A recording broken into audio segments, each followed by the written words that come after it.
నమస్తే, నేను మీ ఎంఈ నాయుడు. ప్రశ్నించే గొంతుకలన్నీ కూడా ఎందుకు మౌనం వహిస్తూ ఉన్నాయి అంటే దేనికోసం చూసి భయపడుతూ ఉన్నారు?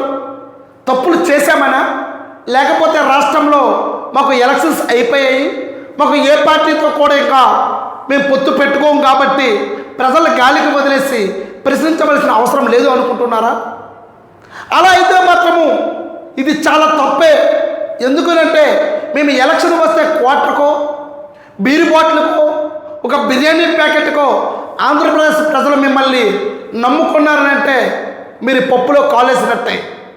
కాబట్టి ప్రశ్నించవలసిన గొంతుకులన్నీ కూడా, ప్రజల పక్షాన పోరాడవలసిన పార్టీలన్నీ కూడా ఒకేసారి మౌనం వహిస్తూ ఉన్నాయి. దీనివల్ల ప్రజలందరూ కూడా అబ్జర్వ్ చేస్తూ ఉన్నారు. అంటే మేము పార్టీలో గెలిపిస్తే ఒక పార్టీ మౌనం వహిస్తూ ఉంటుంది, ఒక పార్టీ దాడులు చేస్తాయని భయపడుతూ ఉన్నారా? అది ఎందుకు అలా ప్రశ్నార్థకంగా మారుతుందో ప్రజలందరికీ కూడా ఆశ్చర్యానికి గురిచేస్తూ ఉన్నాయి. అంటే ప్రజలు ఒక పార్టీని గెలిపిస్తేనే ప్రజల గురించి మాట్లాడతారా అని ప్రశ్నలు కూడా వినిపిస్తూనే ఉన్నాయి. కానీ ఈ సమయంలో అందరూ కూడా మౌనం వహిస్తూ ఉన్నారు. ప్రజల గురించి పోరాడవలసిన పార్టీలు, మేధావులు అందరూ కూడా ఎందుకు మౌనం వహిస్తున్నారు ఎవరికి అంతర్యామిగానే అర్థమవుతూ ఉంది.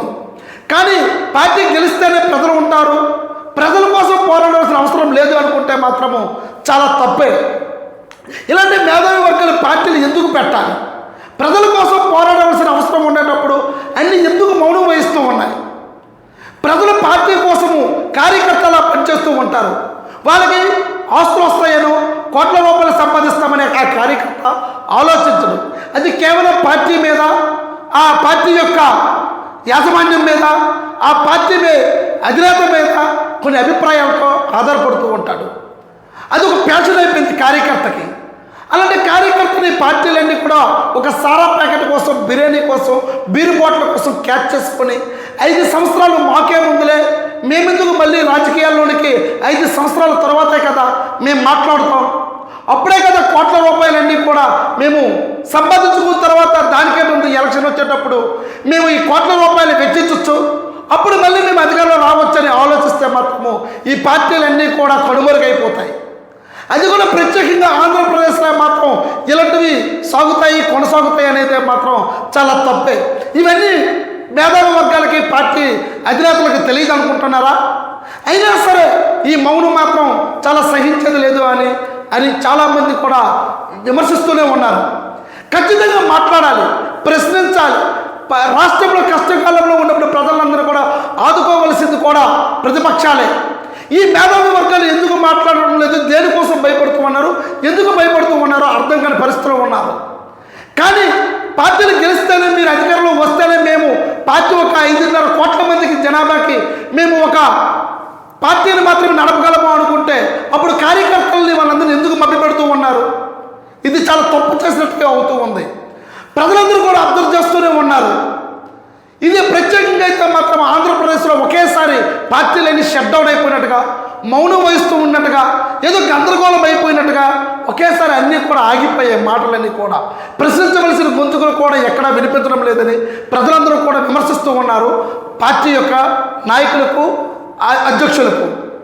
ఇలాంటి సమయంలో అయితే మాత్రం ఖచ్చితంగా మాట్లాడాల్సింది మన ప్రతిపక్షంలో ఉన్నామా, అధికారంలో ఉన్నామని కాదు, మన ప్రజల పక్షంలో ఉన్నామా లేదా అనేది మాత్రము ఖచ్చితంగా తెలుసుకోవాలి. మీరు ఏమరపాట్లు ఉంటే మాత్రము రాబోతున్న రోజుల్లో ఈ పార్టీకి, ఏ పార్టీకి కూడా మనోగతి కూడా ఉండదు. కాబట్టి ఖచ్చితంగా మాట్లాడాలి, మాట్లాడవలసిన అవసరం ఉంది. ఎందుకంటే ఇది ప్రజాపక్షాల గురించి మిమ్మల్ని నమ్ముకునే అనేక మంది కార్యకర్తలు, పార్టీ నాయకులు చాలామంది కూడా మిమ్మల్ని అభిమానంతో కొలుస్తూ ఉన్నారు. ఇలాంటి అభిమానులందరూ కూడాను మీరు కోట్ల రూపాయలు సంపాదించి అప్పుడు వెచ్చించి వాటి యొక్క పార్టీ కార్యకలాపాలు ఆ రాత్రి పుట్టుకొస్తాయంటే మొన్న జరిగిన ఎలక్షన్లో మీకు గుణపాఠం. ఇప్పటికైనా సరే మాట్లాడండి, ప్రశ్నించండి, ప్రజల గురించి పోరాడండి. మీరు మీ యొక్క రాజ్యసభల కోసము, మీ యొక్క పదవుల కోసము మీరు మౌనం వహిస్తే మాత్రము ఖచ్చితంగా తెలుగు ప్రజలైతే మాత్రం బుద్ధి చెప్తారని ప్రజలందరూ కూడా విశ్వసిస్తూ ఉన్నారు. చూస్తూనే ఉన్నాను ఎంఈ న్యూస్. నేను మీ ఎంఈ నాయుడు.